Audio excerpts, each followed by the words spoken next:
சுகாதார சேவையை முன்னெடுத்துச் செல்ல தேவையான எரிபொருள் கையிருப்பில்.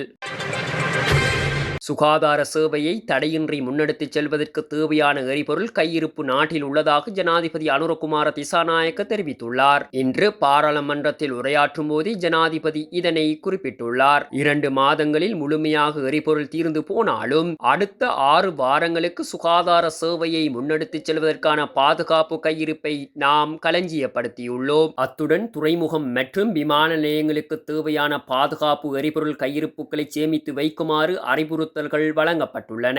நெருக்கடி தீவிரமடையாத பட்சத்தில் இந்த பாதுகாப்பு கையிருப்புகளை பாதுகாப்பது குறித்து தீர்மானிக்கப்பட்டுள்ளது. பொருளாதாரம் வீழ்ச்சியடையாத வகையில் முன்னெடுக்க வேண்டிய பேச்சுவார்த்தைகள் தற்போது இடம்பெற்று வருகின்றன.